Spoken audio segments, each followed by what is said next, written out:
વડિયા પંથકમાં સારો એવો વરસાદ વરસતા ધરતીપુત્રોએ કરી છે વાવણી. છેલ્લા 4 દિવસથી ધીમી ધારે વરસાદથી ખેતીમાં વાવણી લાયક વરસાદથી ધરતીપુત્રોમાં ખુશી જોવા મળી છે. આ વિસ્તારના ખેડૂતો કપાસ મગફળીનું વાવેતર કરે છે. ખેડૂતે ટ્રેક્ટરને તિલક, ચાંદલા, મગનો સાથીઓ અને શ્રીફળ વધેરી કરી હતી. વાવણીની શરૂઆત ભગવાન પાસે માંગી સારું વર્ષ થાય એવી આશા કરી હતી. જે કેસવી ગુજરાતી સાથે રાજુ કારિયા, વડિયા. શું નામ તમારું અને ગામ? વડિયા અમારું ગામ, લક્ષ્મણભાઈ પોલાભાઈ ઓરા. સરસ. આ વાવણી લાયક વરસાદ થયો છે, શું કરો છો તમે? વરસાદ કાલ સારો થયો એટલે વાવણી લાયક થયો એટલે કીધું વાવી દઈએ આપણે. વરસાદ છે એટલે આ બીજું પીત નથી થાય એમ, એક પીત થાય એમ છે, પાણી નથી એટલે નકર તો પછી બીજું પીતે કરી આપણે. શેનું વાવેતર થાય છે? માંડવી વાવી છે, કપાસ કાંઈ થતો નથી એટલે માંડવી વણ વાવી છે. શું અપેક્ષા તમને આ વર્ષની?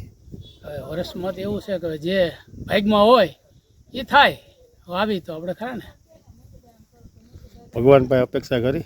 ભગવાન પાસે આપણે કંઈક થાય કે માંડવી વાવી ભાગમાં હોય તો એટલું મળે આપણને. કેવું વર્ષ જાય એવી? સારું થાય તો વળી આપણને લાભ રહીએ.